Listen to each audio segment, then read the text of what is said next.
The presenting sponsor of Pod Save America is ZipRecruiter. Have you ever found yourself in a staffing crisis? Mm-hmm. Often. Okay. There's a smart way to avoid your own staffing crisis. Do you know what it is? If I knew where it was, I wouldn't be mired in this. What was it? ZipRecruiter. It's ZipRecruiter. Tommy got it. ZipRecruiter's powerful technology learns what you're looking for. They identify the people with the right experience and invites them to apply to your job. In fact, 80% of employers who post on ZipRecruiter get a quality candidate through the site in just one day, John. There you go. ZipRecruiter even spotlights the strongest applications you receive, so you never miss a great match. That's why ZipRecruiter is, of course... It's the smartest way to hire, John. There you go. You're 2 for 2. ZipRecruiter is the presenting sponsor of Pod Save America, as I just said. And now our listeners can try it for free. What? Yeah, free. ZipRecruiter.com/crooked. That's ZipRecruiter.com/crooked. One more time. ZipRecruiter.com/ Nothing in the history of humankind has ever benefited by having Lou Dobbs on speaker. Crooked.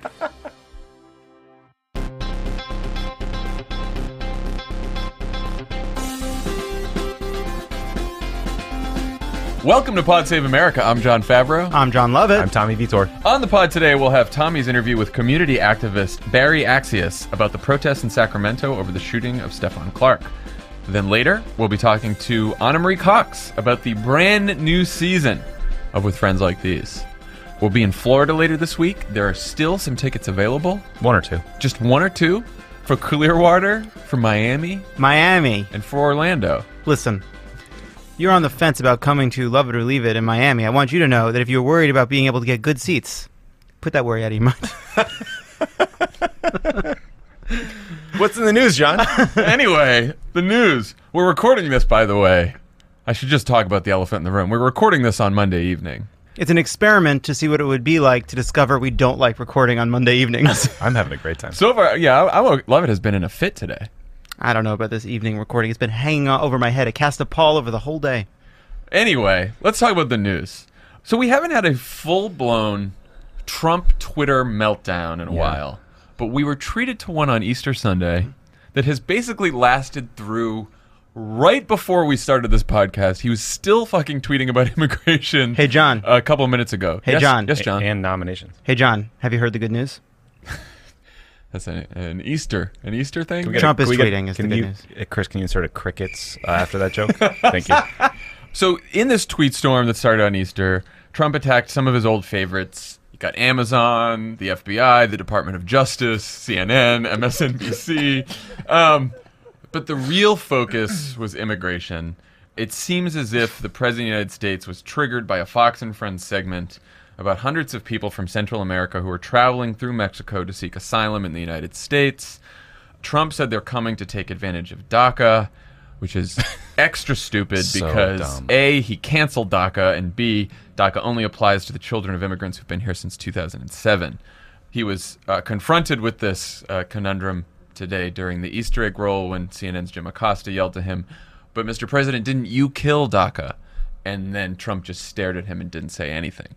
So why is Trump suddenly so upset about immigration? I mean, there's lots of Fox and Friends segments. Usually they lead him to tweet something and then he moves on. But this has really stuck with him now for 48 hours. Yeah. I mean, well, the piece in question was about a caravan of folks from Central America, most of them from Honduras, with a group called People Without Borders going north through Central America. It's an annual journey. This happens every year. It's raising awareness about people who are seeking asylum from government oppression or a horrible crime, mostly from organized crime. And so Fox and Friends, rather than calling these people asylum seekers, call them a small army of migrants marching towards the United States. So that starts with just horrific racist framing. They accuse the Mexican government of being complicit in this. What this stems from, though, is seemingly a concerted effort from the high priestess on down of the MAGA movement, Ann Coulter, Sean Hannity, Gene Pirro, Lou Dobbs, to attack him on immigration because he has not yet built a wall, because he's an idiot and doesn't know how to legislate and get anything out of Congress, and they rolled him in the omnibus bill. I mean, let's unpack that. Let's start with the high priestess of the MAGA movement, because she is not too happy. Ann Coulter sat down with Frank Burney of the New York Times for an interview where she basically said that Trump not building the wall would be more of a betrayal than been implementing the principles of the Communist Manifesto. She said that there's a new category of voters now called former Trumpers, and this should be terrifying to the president. She's now counting herself almost as a former Trumper unless he surprises her and builds the wall. The conundrum, of course, is that he probably will not be able to build the wall. Love it? What do you think? It's interesting. So, first of all, it's always surprising to see when Ann Coulter turns her sort of evil mechanical mind towards attacking someone we disagree with. It's interesting to see because, she is good at this, right? She is good at this. Like, even just saying there's a new category of people, former Trump, it's a persuasive, interesting way of framing things. Trump, to me, I think there's two things going on. I think, one, all this news about people being angry about him, about immigration, has clearly gone to him. It got to him before. It's why he threatened to veto the omnibus, was in part because, the Huckabees of the world were angry at him about the wall funding. So he was definitely looking for something to latch onto. He also is very good about attaching himself to kind of bite-sized versions of giant controversies, in part because he knows it's effective, and partly also that's the biggest amount of information he can process. So this is one of those great, perfectly built Trump things, right? It's easily understandable. Here are these people. They're coming towards him. I'm trying to stop him. Scary image. And so it's a place for him to reassert himself with these hardliners and remind them that he's on their side. And so he sees no downside to it, so he's enjoying it. And by the way, it's not like this is not an example where it's like he just passed a corporate tax bill and now he's screwing up his message, or he just gave a State of the Union where he didn't shit himself, so now he's stepping on his message. It's been basically 2 weeks of Mueller and Stormy Daniels, so whatever, let it rip, Yeah, rage away. It's interesting, though. This would have been the perfect story for Trump, the 2011 leader of the birther movement, as he is outside of government, outside of politics, and just someone tweeting and yelling about everything. Yeah.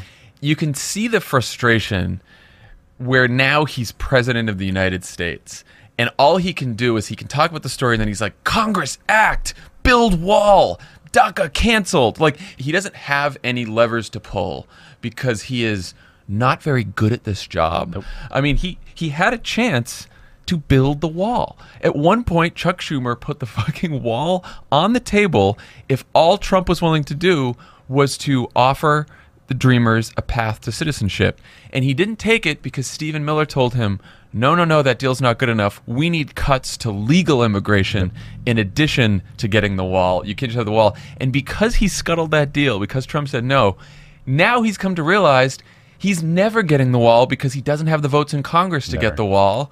And he thinks that the military is going to do it on their own. And so you got Defense Secretary Jim Mattis drawing up all kinds of options for him, basically just to placate him because the Pentagon can't do this on their own, right?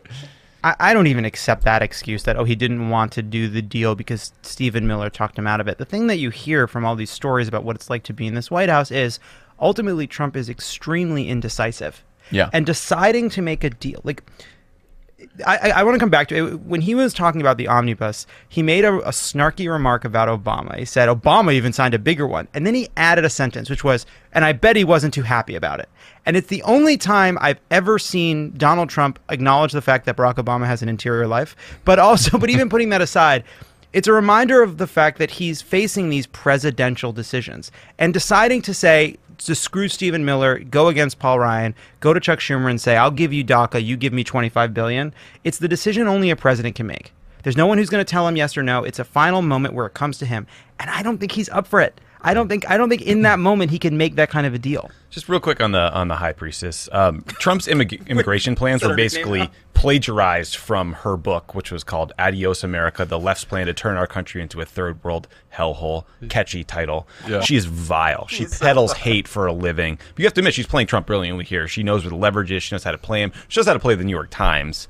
The article was a little chummy for my taste. And like when she comes out and says, well, we love Trump because he doesn't care about the opinions of Manhattan sophisticates, as a New Canaan High School and Cornell University grad currently living in New York, I nearly threw up onto the keyboard of my laptop. But to your point, these people are coming at him hard, and he is now in charge, and he has no more leverage anywhere legislatively. And Paul Ryan ignored him. Everyone ignored him on this. But it is true that he has kind of refused to do the things. He does seem to be kind of captured by the Paul Ryans that tell him the things he cannot do in a way that Ann Coulter thought he might be the one person who wouldn't be captured by that group. I think she said Trump could sell Trump products from the Oval Office if he got the wall built. Like, they literally care about nothing else. And because he's failed to do that central promise, they're losing these guys. And he's getting that. I mean, the Washington Post said it. he was privately grousing that his supporters are going to start getting pissed that he didn't build the wall. A bunch of his guests at Mar-a-Lago brought it up over the weekend. Like you said, Tommy, Janine Pirro, Sean Hannity, former Fox executive Bill Shine was there. But just pause for a moment and just recognize that what you just said is very terrible. I do not. What a horrible cocktail party. Those are the people that are giving him advice just now. Standing in the corner with a drink, being like, "There is no one here I want to talk to." The MAGA movement is so lame. Oh my god, I didn't hang out those people. I don't want to leave this person off though. Yeah. The Daily Beast has a fantastic story about Lou Dobbs and how he's been on speakerphone in the Oval Office during meetings because this is a great line. What sets Dobbs apart is the degree to which the president views him as a political and populism godfather, the MAGA Socrates to Trump's Plato.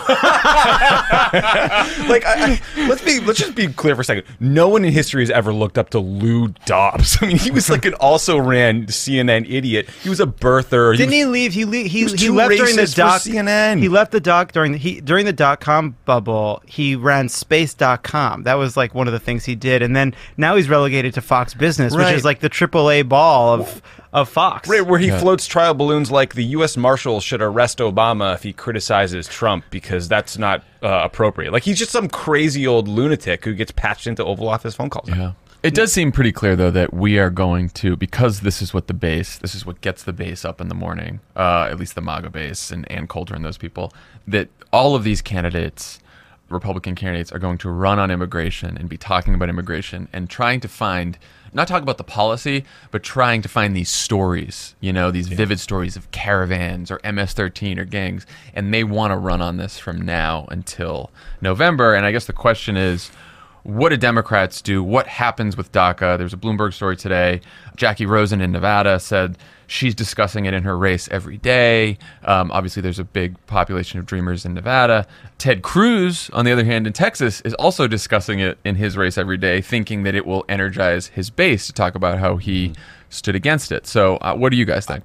Proposing that we use military funds, take away military funds to build the wall, that ad writes itself. Like, you imagine images of guns in body armor and tanks being literally ripped out of the hands of U.S. service members. The fact that they think that immigration is a more salient issue for their racist base is instructive. I would like to see Democrats use that to fight on. The other thing, their favorite anecdote is the AP reported that some people close to Trump suggested creating a GoFundMe for the wall, which is just fucking so perfectly stupid. I wish Dan were here today to talk more about it. Go for it, guys. But I think this is an issue where DACA is a great thing for Democrats to talk about because it is such a wildly popular issue. But I do think there is some risk more broadly for Democrats on immigration. I think we shouldn't be afraid to talk about it when we're talking about immigration. I don't know that I would make that the heart of what we're talking about right now. I'm much more interested, Jonathan Chait wrote this piece about corruption. I don't know if I'd make corruption the centerpiece of it versus healthcare, the economy, whatever, but I certainly don't think we should be afraid of saying that Donald Trump made a whole bunch of promises on immigration, couldn't keep a single one of them, refused to help these kids, didn't get his wall, didn't get anything done, didn't solve a compromise, didn't address the problem, and that's it. I mean, I don't know how much more complicated it needs to be than that. There's a whole bunch of things Democratic candidates are going to talk about. Yeah. I think that there's a reason that helping the Dreamers polls at 70, 80, 90%, and Democrats can feel confident going out there, even if you are running in a state that doesn't have a big Dreamer population, saying young people who are here, who are brought here through no fault of their own, who are working, who are in college, who are studying, they deserve to have a chance to become U.S. citizens, and they deserve not to be deported back to countries that they've never lived in before. I think that is a fairly popular message, and I don't think anyone should feel afraid of it. Yeah, you're I right. agree with that. Should you run on healthcare? Should you run on corruption? Yeah, of course. You should emphasize all those things. I mean, I think the corruption issue is interesting because I just think it leaves something off. I think we should talk about Trump's corruption and the administration's corruption all day long, but we need to make sure every time we talk about it, we connect it to those policies that are actually affecting people's lives. So Yeah, if you're taught, you Corruption, connect it to chaos, and healthcare, you incompetence. connect it to tax cuts, you connect it to Right. all these things that are happening. You know, he's doing this for him. Here's how it's hurting you. Right, like Scott Pruitt is in a house for $50 a month or whatever. Yeah, he's paying for his room with a Subway Club card. Meanwhile, meanwhile, the lobbyist whose house that he's renting from, got their project Didn't approved sweet our at the deals. EPA, and that's screwing people over. That you have to finish drawing the line. I know it's like a 12th order political issue, but again and again and again, Mexico is like our biggest trading partner. They're a close ally in security and economic and cultural ways. He's just rupturing the relationship day after day, tweet after tweet. I mean, I thought Jared fixed it. The foreign minister had to respond that like this inaccurate news report should not serve to question the cooperation between the two countries. It's a big deal to keep kicking allies in the teeth for no reason when you're wrong and for naked political purposes. I think that's a End big. of pod save the world point. No, I think it's a big it's a big issue because someday down the line we are going to need allies to work with us on something that has to do with the security of the American people, and the Absolutely. safety of the American people. And at some point they're going to say, "Fuck off," because we have been treated so badly by your And president. you're starting to see it in the political system because they're running against him now. And that's not just like a Mexico. foreign policy nerd point. That's going to hit people at Scary home point. sort of point. and also we're just so sort of enmeshed in the sort of the Trump drama. DACA is incredibly important. Immigration is a huge and growing problem that needs to be addressed. The fact that we have millions and millions of people who have to live in the shadows in this country because we haven't given them any kind of path to legalization is a huge problem, right? There are huge immigration problems we need to address that we've been trying to address for basically 30 years. And now this debate has been reduced to border wall versus DACA kids, and we can't even get that piece of it done. Yeah, and that's a good point. That is way too small of a debate on immigration. Every Democrat should not be afraid of saying our immigration system is badly broken, and it has been for a long time, and we need to fix it somehow. And that includes DACA, that includes legal immigration, that includes border security, it includes all kinds of interior enforcement and what the fuck ICE is doing, which is awful. And- There's a whole bunch of things. And by the way, figuring out a way to talk about border security confidently in a way that doesn't abandon the core compassion and principles of Democrats, right? I think right now, Democrats are skittish to even talk about border security at all because it's become a Trump issue. But border security is going to be part of any answer to this. And so finding a new way Has of talking... to be. Has to be. And finding a new way to talk about this where we are extremely critical of ICE, we're extremely critical of policies that rip family apart, and by the way, recognize that there's an argument about American workers who feel as though immigration doesn't help them. Like finding ways at that to talk about immigration as a way of talking about how to help American workers, undocumented people, securing the border, getting all of that into a language that doesn't alienate Democrats who are afraid of people capitulating to Trump, I think is a really hard problem. And good luck to the 2020 Democrats figuring it out. Did you see that they floated Don King to run Customs and Border Patrol? Honestly, You believe me for a second. No, I was about to say, like, I Tommy's don't know. face- I swear Tommy's I didn't face know. seemed very serious. I almost. Yeah. Why is that? I mean, I really think I was joking over the weekend about Lou Dobbs becoming the next Treasury Secretary, and that seems very plausible. Stop. Steve Mnuchin does not seem like he's a good fit. Okay, well, so thank you to Fox and Friends for spinning up the president on that. That's great. Let's talk about another propaganda outlet, Sinclair Broadcasting. Over the weekend, an editor at Deadspin put together a supercut where dozens of local anchors at news stations owned by Sinclair gave the exact same speech that warned viewers about fake news and the danger of certain journalists using their platforms to push their own personal bias.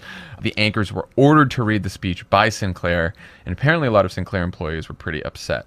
How worrisome is this, guys? It looked pretty scary, but Very worrisome. I mean, look, this is a perfect segue. Propaganda works, even on our own presidents. Yeah. You know what I mean? Like, Fox News is generating these massive controversies. When you have Sinclair, which has either 173 or 193 television stations, depending on which outlet you're reading, that is a big deal. And so when you have Sinclair forcing its anchors to read a script that undercuts trust in news generally, I think that's enormously problematic. Yeah, it's sort of like a third phase of what's happened. So there was the rise of Fox News, and that happened in plain sight. It grew during the Clinton administration and became a kind of bulwark against the mainstream media. It was a right-wing alternative. And then you have this second phase of it now becoming something that is sort of weaponized on Facebook. Sinclair, what National Enquirer is doing, they are buying up local stations. They are putting things on supermarket shelves. And it all is the kind of thing that flies under the radar of journalists, under the radar of major publications, under the radar of the national conversation. Yeah. So thank God for Deadspin, right? Right. We didn't expect them to call a foul on this one. And the other part of this is, I think, it's also extremely dangerous in how it's hidden. Like, you turn on Fox News viewers know it's conservative, liberals know, we all know what it is. You listen to Pod Save America, you know what you're getting. You know exactly shooters. what you're getting. You know exactly what you're getting. You're getting this. But these things, they're stuck between weather and sports. It's very insidious. And it's Feels real. And the other thing is too, local news has a conservative bias in that the medium of conservative news, it leans towards covering local crime. It leans towards a conservative narrative. You never turn on local news and it's like systemic poverty in our city. No, it's much more like, this is the crime that happened. Here's who did the crime. Here's who fought the crime. Here's what happened with the fire. It's very much based on individual acts and individual crimes. Fear. And You should be scared of this new disease that we can't figure out. You should be scared of this. You should be scared of that, which plays right into the Trump worldview. And in this little PSA that they forced everyone to read is wedged up against a must-run segment by former Trump aide Boris Epstein, who is too stupid to work in Trump's White House surrogate operation, so he got booted out and then got hired by Sinclair to essentially produce propaganda. So they're taking over the whole broadcast. The Boris Epstein ones are really, you should check one out. Go Google one. Don't watch more than the whole, you don't have to watch the whole thing. It's fascinating too because he is marble-mouthed and So non-charismatic.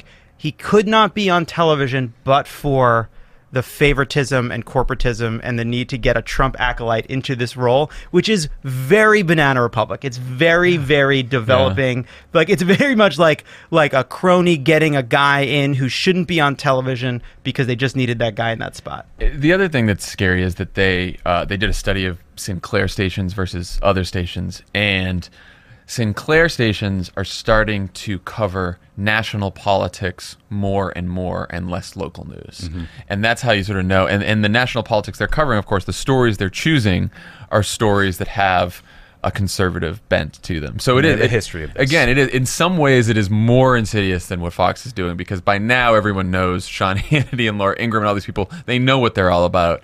And when you just see these anchors that you've known and trusted for a long time, and you don't pay a ton of attention to politics, and you just hear them talking about stuff, you're more likely to trust them and believe what they're saying. Thanks, Rick. What a great weather report. Now for an update, put on the hat. Put that fucking hat on your goddamn head or we will come to your fucking house. Put on that mat. Get it on. We're all wearing it. With just one other point about this. That's the anchor. That's the final stage. That's phase 4. And no, but one other piece of this is it's part of a larger story of consolidation. You know, Sinclair has been able to scoop up stations in part because of Ajit Pai and what's been going on at the FCC. We've also seen hedge funds picking off local newspapers and then shrinking down their newsrooms. So Sinclair covering more national news is actually something a lot of local papers are doing. We're seeing local coverage getting worse and worse, which means state houses, governors are under much less scrutiny, and much more corruption is going to go unchecked. So I feel like all of this is part of consolidation in the media. Some of the problem is that it's consolidated for ideological purposes, but there's a larger problem of just consolidation leading to cost cutting and nationalization of news and just a lack of coverage of important things in local places. That is true. That is 100% true. But Sinclair is particularly brazen and insidious. Yeah, I agree. In 2004, they were trying to force 62 TV stations to run basically a hit job documentary on John Kerry and his anti-war activities that, because it was exposed, I don't believe ever ran, but it was like agitprop. Yeah. So these guys don't give a shit about the attention that's being paid to them yet. Hopefully we can hurt them financially. Yes. So what can we do? Number one, obviously, we are going to buy up a ton of local news stations here at Crooked Media. Yep. So that should fix that. I just got one on the way to work. Did I miss a meeting? I thought... So here's a few things. Pivoting. Congressional candidate Amy McGrath in Kentucky is no longer running ads on the Sinclair-owned television station in her district. You know, like the principle there, but I'm not sure that's that effective. This makes me nervous in the same way. I just think she's not getting her message out as well. This makes me nervous in the same way. It makes me nervous when a bunch of liberals talk about deleting Facebook. Yeah. It's like, if a bunch of liberals delete Facebook, there's still 1 billion people on Facebook, and then they're not getting anything from us. So I worry about this a little bit, but I don't know. If she, boycotts have been effective. look at there's 3 local news stations in her district in Kentucky, or 4. She's just getting like a third or a quarter of less ads. You know, so that's tough. But yeah, I guess that I would say I'm less interested in Democrats deciding to not reach Sinclair viewers than I am about maybe a larger campaign to make sure companies don't advertise on Sinclair. That to me makes more sense. I mean, and also some pressure on the local stations themselves. I read right before we started that the Madison, Wisconsin station, Sinclair station, tweeted that we did not run the piece. We would not read the script. Good for them. And I wonder how many. And now, it's not a position that I think a lot of individual journalists and anchors at these stations can take on their own because they have contracts and, you know, they could be fired. But together as an entire station, banding together, you might be able to do that. Yeah. And so I do think unions would be helpful here. I was Right. exactly. Yes. And I do think, you know, viewers, like you said, viewers can put pressure on advertisers. They can call their local station.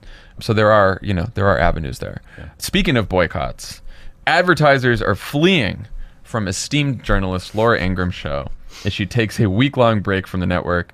Advertisers have been pulling out ever since she mocked David Hogg, a 17-year-old school shooting survivor, for not getting into his top college. Very classy. What do you guys think about this boycott? You know, Brian Stelter at CNN this weekend said, I'm personally pretty wary of this. I think it's dangerous. My view is, let's not shut down anyone's right to speak. Let's meet their comments with more speech. Come on, Brian. The First Amendment does not protect your ability to host a TV show. It says the government can't abridge your right to free speech. I think consumers should absolutely vote with their wallet.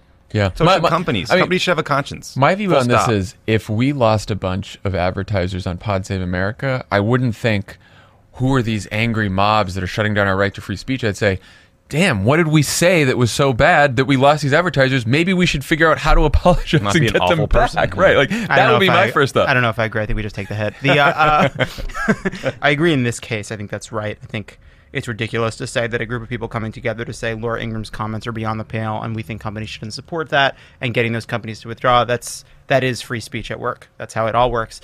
Obviously, this is not a First Amendment issue. It is a free speech issue. That is true. Boycotts are about saying we don't want to hear your kind of speech. That being said, that's a good thing, right? Boycotts are speech. Right. It's speech, fighting speech. But could there be examples where boycotts, where, you know, you end up with a situation where liberals are saying we can't support any of this, and then conservatives saying we can't support any of this, and then you end up with a situation where companies just say, you know what, we don't advertise on anything political because we don't want that kind of heat, and then all of a sudden there's, you know, less support for political conversation. But here's the thing. The problem market with, thing. Our political half-life in remembering news is like 8 seconds. Like, someone pointed this out on Twitter.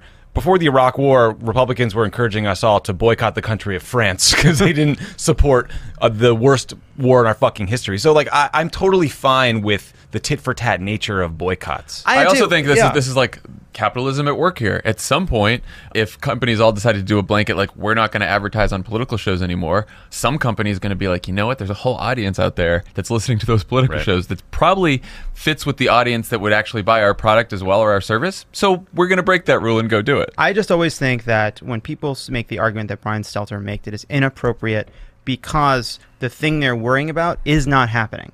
What we do have are heinous people going on television attacking children, and we have consumers saying, please don't support this. That seems pretty good to me. They're worried about what if this leads down a path where there's so many boycotts, and but that's not what's happening. The system of boycott seems to be quite, I don't know, cool. I mean, like, Alex Jones makes I read somewhere $50 million a year. What? Peddling the most heinous, most crazy conspiracy theories. Don't go there with that joke. Say more about that. What do you think? What are some of his techniques?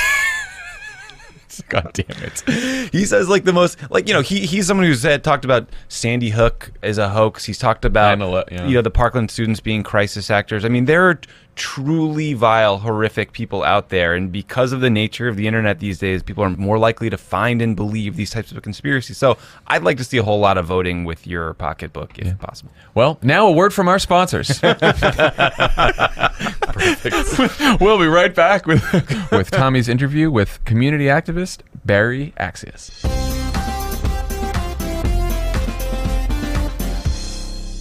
Pod Save America is brought to you by Betterment. Betterment. It's the largest online financial advisor designed to help customers build wealth, plan for retirement, and achieve their financial goals. We knew that. In other words, its mission is to help customers make the most of their money. How, though? Do you guys know how? You cut open a slice of mattress, you stick it in, and then you wait for deflation. Inflation? You know, that's What not... would you wait for to get deflation? Deflation would be You better. want money worth more, yeah, deflation. Okay, well, clearly we have some people who need betterment here. By taking complex investing strategies and using technology to make them more efficient. That's how they do it. I buy classic cars. And they give you access to unlimited personalized advice from licensed experts. You are correct. It's tax season, which means it's a great time to think about your finances as a whole.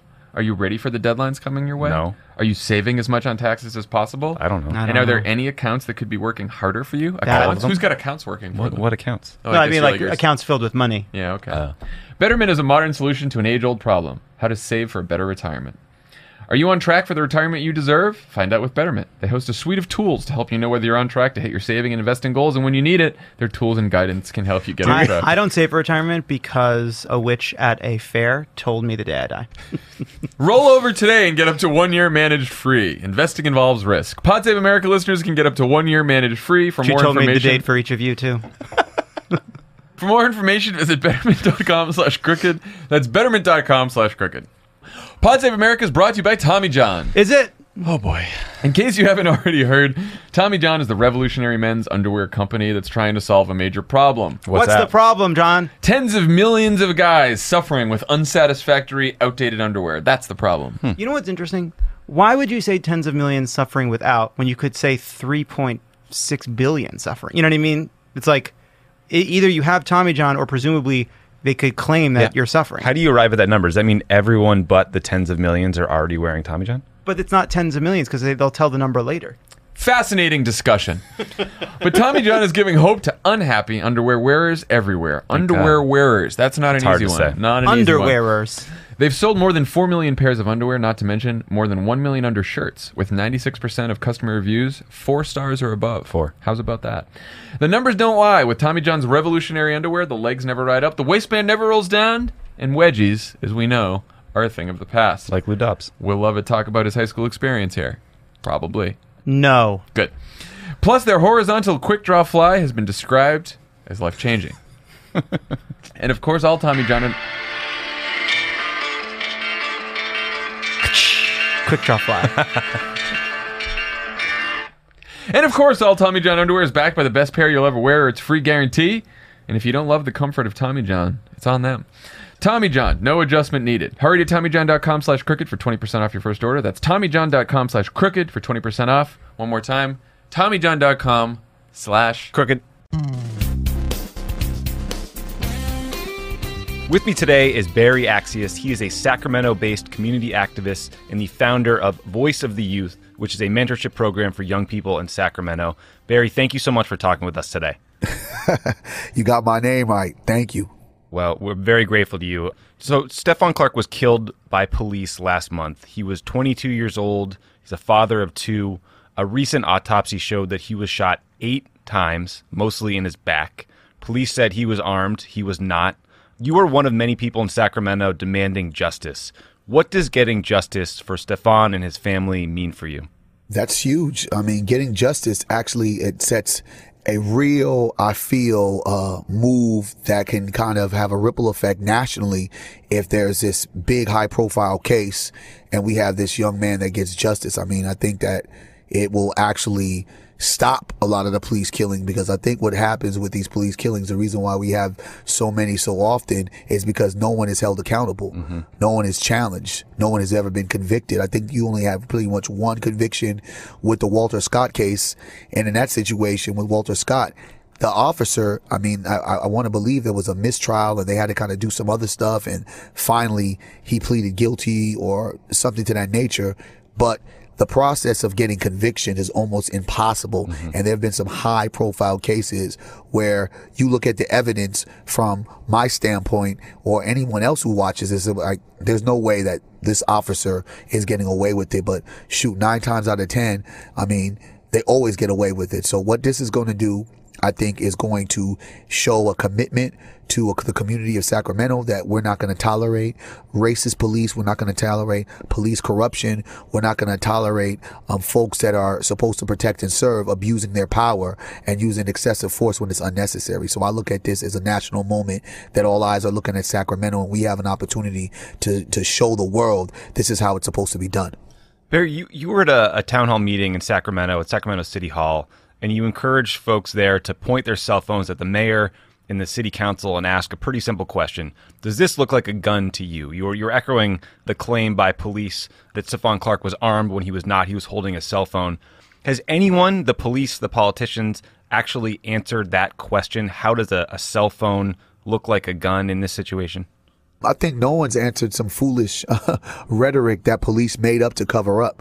The bottom line is this.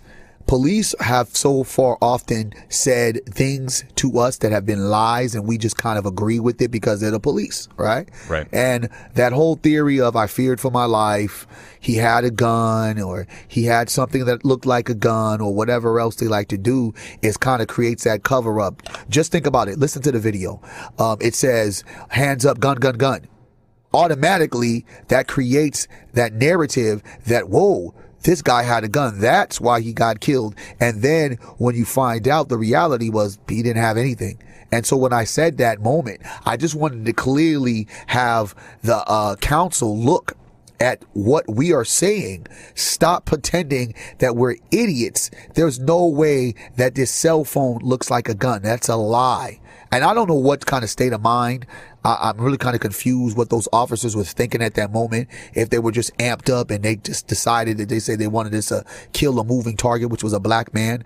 It still kind of, to me, baffles me, because everyone wants to make this argument that he was doing something wrong. And let's say if he wasn't, content to not create another argument. So you're telling me now that a misdemeanor is due for an execution? Yep. So it almost tells me the value of black lives is almost minimum to nothing. You should not be executed for a misdemeanor offense if that's what he did. And from all likeliness, he probably didn't do anything. From the video, what I saw is a young man going to his home and knocking on his grandparents' door and getting killed with a beret of bullets. Got executed at his own parents' house. So, I mean, this wasn't the first time you've talked about these issues. In 2014, after Mike Brown was killed in Ferguson, you said that Sacramento is one national moment away from being Ferguson. What did you mean by that? You are doing your homework. I like that. I appreciate that. Well, because I think that so many times we try to pretend that what is now is something that just happened. Mm-hmm. Like for some instance, people will be like, the racial incidents that we're having, we're looking at Donald Trump. It's like, oh my goodness, Donald Trump recreated racism. No, America has a lineage of racism. That's why when guys or things like this happens in our communities, we're up in arms because we don't want to face the reality of what we live in. And what black people live in and exist in is this reality of police have hunted us down for centuries, historically. Think about it. The origin of police are slave catchers, right? It wasn't that they came from a community need. They were catching slaves. So when you're indoctrinated in that type of hatred, it only kind of parallels through all of the other scopes of history when you look at police and how they've treated the black community. It's never been a cohesive relationship. I don't know where anyone can kind of line that up. It's always been us against them. So in 2014, when I sat there and I just kind of gave some insight to our folks in the city hall so we could be, because Sacramento likes to play this idea of progression and we want to be this progressive city. I said, well, we have the opportunity to do something to prevent a tragic incident and moment that we're having currently with Stephon Clark, but it fell on deaf ears. 2016, Joseph Mann came, and now here we are in 2018, a bigger story than the Joseph Mann story. So it was like, hey, Sacramento, we have a problem. I know that you don't want to deal with the problem, problem, but this is going to blow over. There's corruption in our police departments. There's racism in our police department. There's total bias in our police departments. And I think that folks don't want to buy into that reality because we want to assume that these police are above the law, that they can make right decisions. But with all of the constant mistakes that they make, and I don't even think they're mistakes. I think that they feel like, since I am protected by the Police Bill of Rights, since I'm protected by the union, and since I have a DA that could care two lesses of prosecuting us or bringing up charges, we'll be okay. Yeah, I mean, you make the point that this is not new and it's systemic. I mean, when you think Tamir Rice, Mike Brown, Eric Garner, Freddie Gray, Alton Sterling, Stephon Clark. The list goes on, is on and on and on. And so my thing was, you think that we are going to be exempt from this moment? We've got every major city, a rural city in America, going through this trial and tribulation. So we're going to pretend that Sacramento has no issue. I think that was pompous. It was very arrogant for individuals in the city council to believe that. They did some things, but they didn't do a maximum amount of things to protect people. Because if you think about it, after I had said that in 2014, 2015, we've had literally, I want to believe, 22 shootings of unarmed folk by the police, and we've had not one conviction, no prosecution. So you're trying to tell me that all these people that got killed, they were all justified? Yeah. That to me is kind of weird. Yeah. What changes do you want the government to make at the federal or state level to stop the police from killing unarmed African Americans mostly? Well, first of all, the unfortunate thing is a lot of the KKK members who hung up their hoods, they took badges. That's facts. They only did they take badges, they're in office. So, you know, the lineage of systemic racism and institutional racism is so far stretched into so many different areas. But because we do have an opportunity, since we know the hat is out of the bag, I feel like, one, the Police Bill of Rights needs to be dismantled, and we need to conditionally, as a community, look into some of those things to kind of process how much power these police do have. The police is such a militarized force nowadays. These protests that we've been having, it's literally an army against civilians with nothing except their voices, their hearts, and their courage. So I definitely feel that we don't need militarized police officers moving and roaming our streets, as well as I think there should be mandatory drug testing when a firearm is let go, long lethal or lethal. I believe that when we hear about these incidents, we need to know what the state of mind our police officers are in. There is so much abuse our police officers deal with as far as their own self and kind of implementing the abuse that they've done with their spouse. I mean, if you do the research, there's a lot of police officers in rehabs. There's a lot of police officers that have been charged with domestic violence. There's a lot of police officers that have actually done drugs, namely one steroid. So I can't just sit there and say, oh, well, these guys that work these long hours, some underpaid, right? And they deal with these traumatic, not going to sit there and say these folks don't deal with trauma, but they deal with traumatic incidents on a daily, that you're trying to tell me that they don't need to be drug tested, they don't need to get checked, or as well as a psych eval, I think that it needs to be annual. Find out what their mindset is at. So there's so many different components, but I definitely believe state regulations with the Bill of Rights, as well as looking into the police union, it's going to have to happen at the state level. The local level, we can do so much. I understand that they want to try to process this thing as, hey, you guys have a black police chief, but he's a black face in a white institution, and he's just come on and he's been there for about 7 months. So the corruption that and the racism that he's just indoctrinating himself in is something that's going to take longer than a few months to kind of clean out. And with the police union being so strong, you got these police officers that literally can do so much, and they will be supported. What is it like for the kids you work with who grow up in Sacramento, who after an incident like this look at the police not as protectors, but someone that is a threat to them? What is it like growing up fearing the people who are supposed to protect you? I mean, it gives you an attitude that I don't like you. I hate you. I mean, even if I don't know you, you have a badge. I just don't like you. It's funny because what happens is I think police have a great relationship with a lot of black youth when it's easy, when it's time to come on, bring a bicycle, when it's time to come and shoot basketball, when it's time to kind of play that role, because that young person isn't the aggressor yet. But it seems like something is lost in the equation when that young person gets of age. Now there's no longer those moments where you see that police officer taking the time to kind of discuss or talk or just, you know what I'm saying, understanding where this young person is. It's almost like shoot to kill.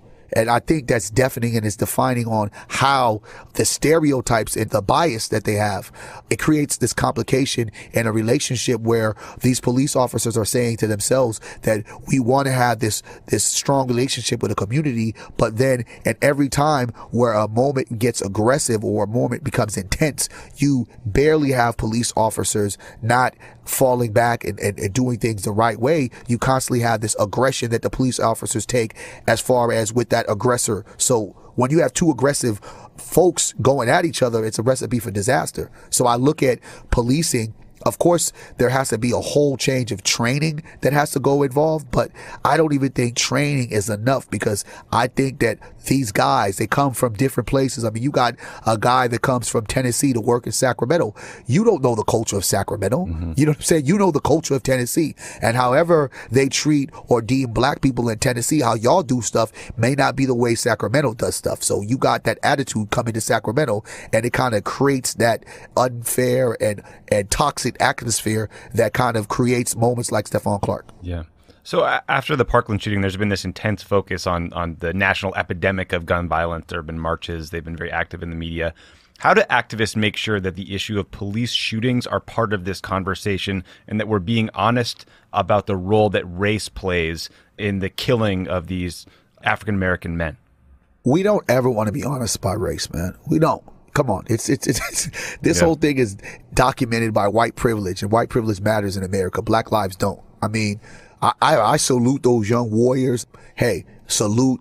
But we have been talking about gun violence, whether it's community gun violence, whether it's, police gun violence in the black communities for decades. And we still have kind of gotten that, you guys will be all right. This is what we've gotten. We've gotten black on black crime. That's the narrative we've got. Well, what about black on black crime? There's no such thing. I'm going to clear that out. There's no such thing as black on black crime, because we never say white on white crime.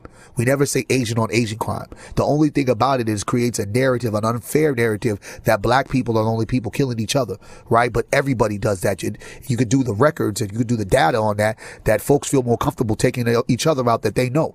So this thing that these young people are doing, as great as it may be nationally, well, why aren't we getting that support when it comes to black people getting killed by police? And why is it the simple fact when people go out there and protest, now they're thugs, they're rioters, they're anti-American, and they're everything else under the sun?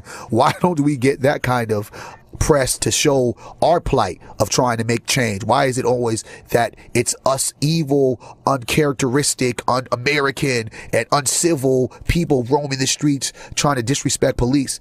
We would not be in the streets if police didn't kill black people. We would not be in the streets if police who killed black people got convicted.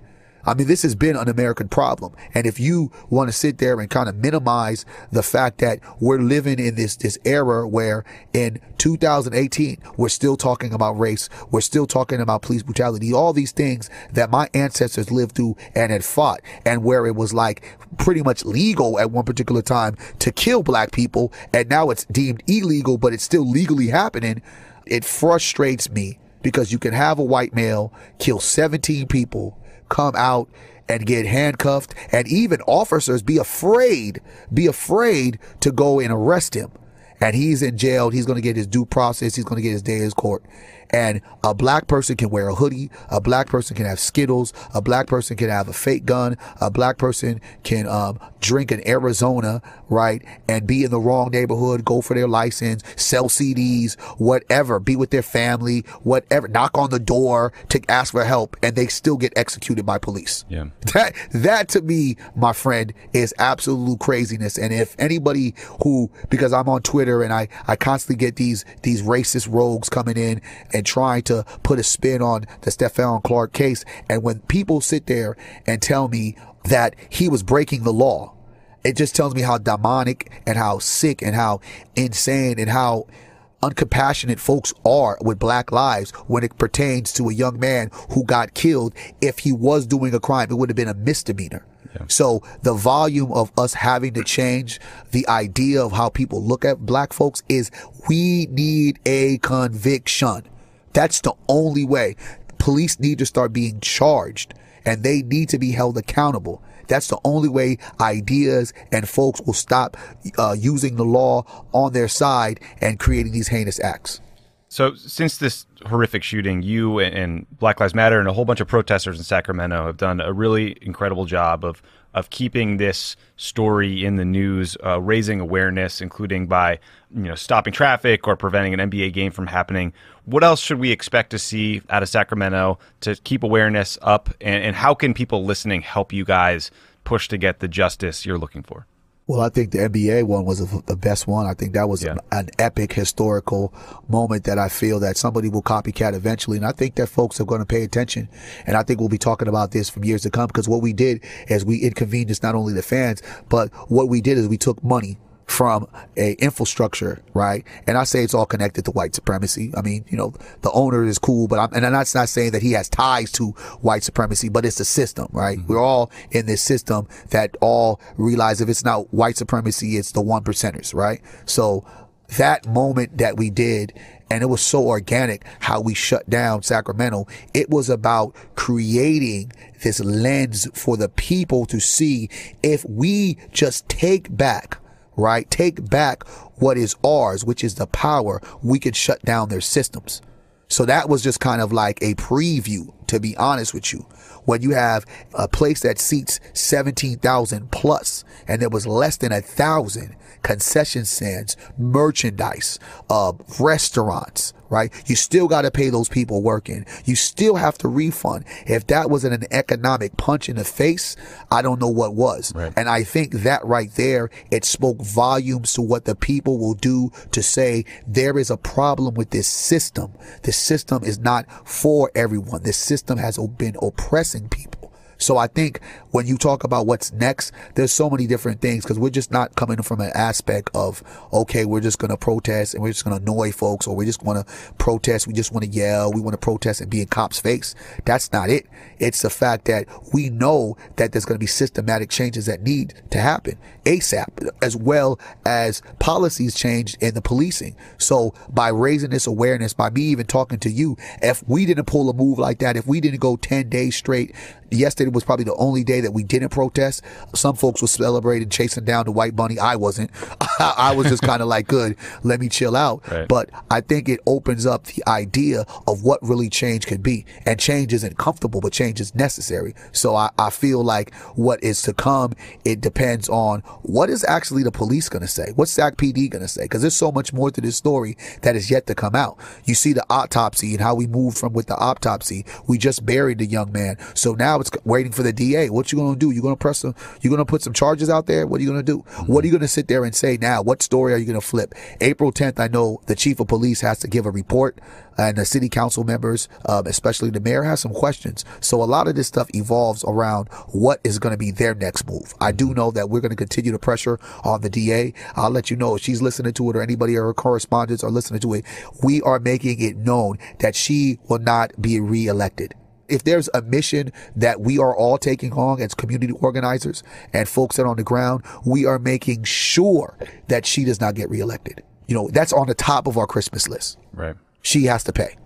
Barry Axius, thank you for doing what you're doing, fighting for change here, and talking to us today. I just want to say one more thing just to the folks that are listening, that do want to support. I say continue to share the story, continue to check the white privilege that some of these folks have, continue to be compassionate, because I don't think anybody deserves to lose a child like that. This young man was 22 years old. Regardless of what he's done in the past or what he might have been involved with, he had an opportunity to change. He deserved more life than just 22. His babies deserve to have their father. He got 2 kids that no longer have their father, and you can never come back from that. So let's have a little bit more compassion and understanding that if you're pro-police, I get it, but no life should be taken over thinking that they had a cell phone, right? And at the same time, if we're training these police officers and we want to feel protected, everyone should feel protected, not just one side of people. It should be everyone's protected. So continue to share the story, continue to have the tough conversations, and continue to check racism and punch it right in the face. I like that. It's good advice. Thank you again for talking with us today. My pleasure. I appreciate it, and hope you guys have me again.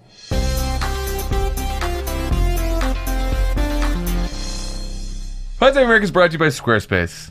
Make it. Things you can do with Squarespace's beautiful websites.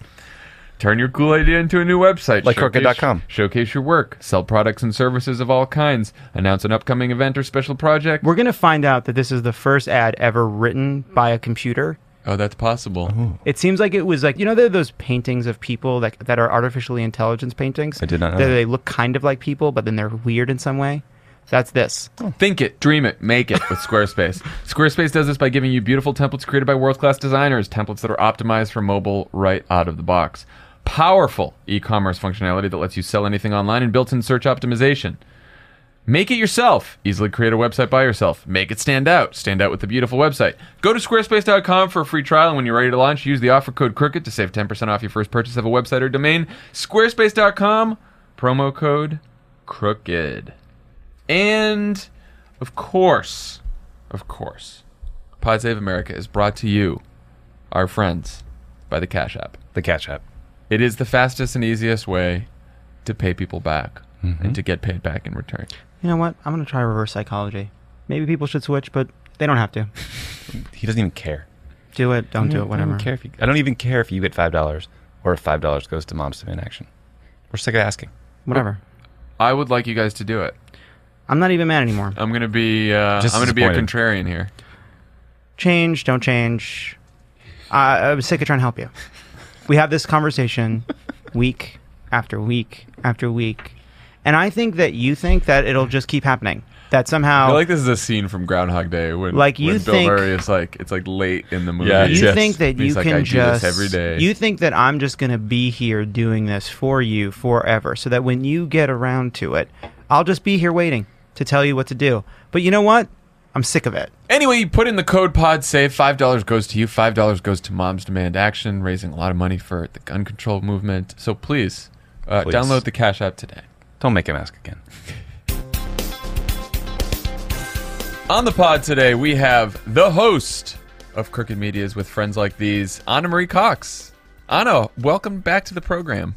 It is good to be back. I've missed you guys. I mean, I see you every day in Slack, but it's not the same. It's not the same at So- all. I missed you too. We didn't know you'd been at CPAC this whole time. You just got home today. Last we spoke to you, you were at CPAC. What do you think of Slack? I think it's okay. Yeah, I mean, I don't know. I mean, as someone who works from home, like Slack is like the closest thing I have to a water cooler, so it sort of makes me feel not invisible, which is nice. But, it is also probably bad to like look at the computer for interaction. CPAC, yeah, I have not been at CPAC this entire time. I've been thinking about CPAC almost this entire time, which is kind of sad and scary. But I think that the whole team put a lot of that to good use. I'm really, really happy with how the documentary's shaped up. So you are just kicking off the second season of With Friends Like These, which is very exciting. Yeah. So tell us about what you are trying to achieve with the second season, what's different, what's new. Well, I think the second season, we're kicking off with something that I hope we're going to do more of, which is this radio documentary, which I did a little bit of in the first season. Went to go talk to people standing in line for a Hillary book event. And I also went to a Trump rally, as you guys might recall. That episode was also pretty intense. I do want to talk to people across the ideological spectrum, but it seems like what I'm really good at is talking to people that I disagree with. So I probably will do some more of that. I was thinking about going to maybe one of the evangelical conventions where actually I agree on a lot of stuff with those folks, but probably not politics. And I'm very curious about them as well. And I think that this season we're going to really do more with the audience, actually. We have throughout the last season featured listener questions, people submitting questions about relationships and politics via audio or email. And I think we're going to do more of that because just to judge by the response I get on Twitter, the response I get on the street, the responses I get via email, people are really hungry for, I'm not going to say answers because I don't have answers, but I think they're hungry for conversation about conversation, maybe, or how to have conversations. They're seeking guidance on how to kind of stumble through the world we live in now, which has a lot of places to stumble, whether it's talking about policy differences and politics differences with someone who you disagree with, or the more subtle stuff that comes up around, privilege and intersectionality and whiteness and what to do and say in situations where you don't feel comfortable. And you took that first spin at CPAC. The first episode is about CPAC, and you talked to Dave Weigel as well, right?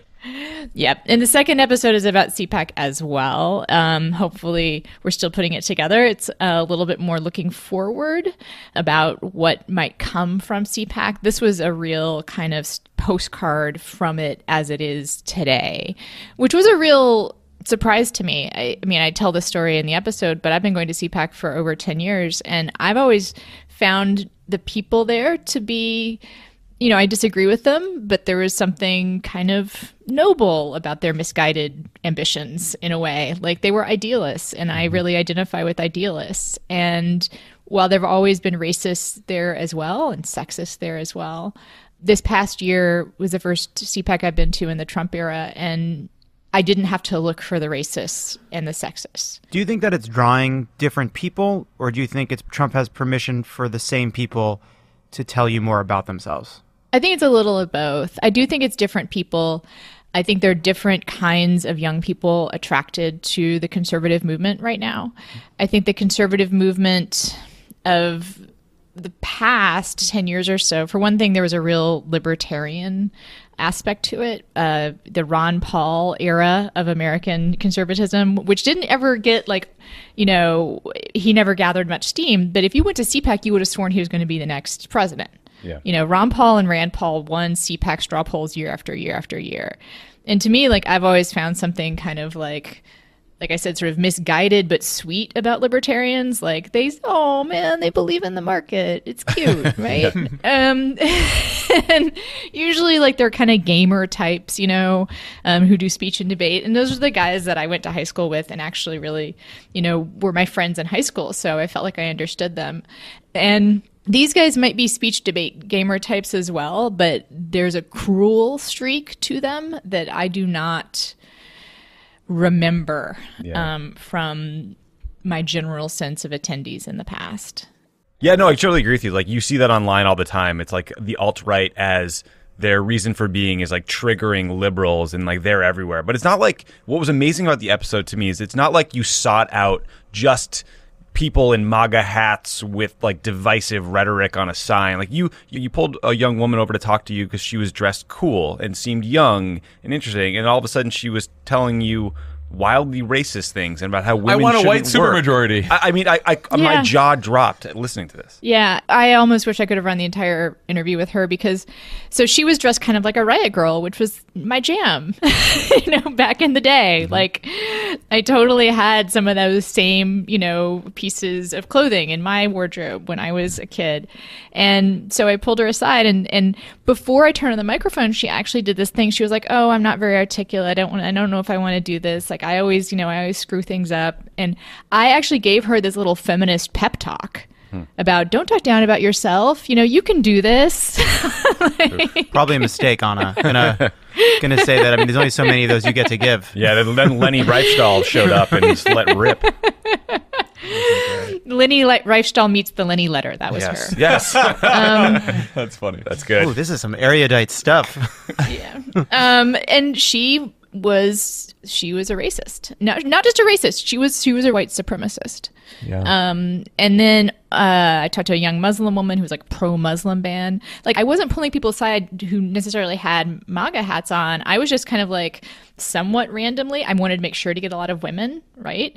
And I still got the answers that I got, and it was profoundly disturbing. I have not been so disturbed by a CPAC ever. And this was right up there with going to a Trump rally. It was a Trump rally. It was. That is what has happened to CPAC. Sometimes the hardest MAGA hat to find is the one that people wear on the inside. I wanted to ask you about a story in the news today, partly because you speak to so many Trump voters, Trump supporters. Jonathan Chait wrote the cover piece in the New York Magazine, and the headline is "Corruption, Not Russia, is Trump's Greatest Liability." And basically says, Trump's core proposition to the public was a business deal. If he became president, he would work to make them rich. We all remember his line, I've been greedy my whole life, but now I'm going to be greedy for you. And Chait's argument is now that the deep corruption of this administration has been exposed and is being exposed every single day, that this might actually be a liability for him among people who voted for him. What do you think about that argument? He's still that 35%. I don't know. Yeah, no, I think that's right. They admire his grift. Even when it doesn't directly benefit them. I mean, there's just a shamelessness to it that is kind of appalling. And then on top of that, just to go back to CPAC, there is just virulent racism at the bottom of a lot of this. I mean, just straight up white supremacy. And he can grift all he wants. As long as he is making them feel good about hating people of color and people who are different than they are, LGBTQ people, they're gonna, chant his name. It's terrifying. I mean, this is how authoritarian regimes work, right? This is how fascism works. Yeah. His corruption is a value add for some of them, but the real thing that they admire and then they want is that permission structure to engage in their worst instincts. I do think this will have an effect with some people who either stayed home or were kind of reluctant Trump voters. Yeah. I always think about, there's the 35% that I'm sure were represented pretty well at CPAC. And then there's, the from 35 to 46%, where he eventually got his popular vote margin or whatever it was in the low 40s. And I wonder about those people, the, Trump, not the Trump fans, but sort of the Trump voters. And these might have been people who liked Bernie in the primary, or they might be third-party voters in 2016, or like you said, people who ended up staying home.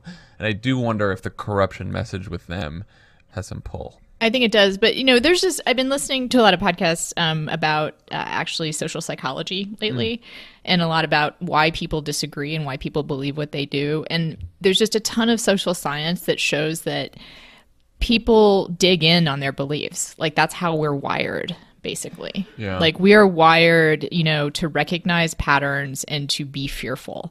And when you put those two things together, you get kind of conspiracy things and you get digging in and doubling down. And that's what's going on. You know, these people who already believe him will never want to admit they were wrong. And they'll just keep going further down the rabbit hole with him rather than admit they were wrong. Well, that's something to look forward to. Hey! Happy spring, guys. Well, we are very much looking forward to season 2 of With Friends Like These. And the first episode is up now. It's CPAC Part 1 then, I guess. So everyone go check it out. Gotta listen to it. It's great. It's great. Disturbing, but incredibly well done. Yeah, be ready. Have some sort of self-care ready for yourself, afterwards. Fluffy animal of some kind, or a bath. But yeah, definitely. It's good stuff. All right, Anna. We'll talk to you later. All right. Thank you. Thanks to Anna Marie Cox and Barry Axios for joining us today.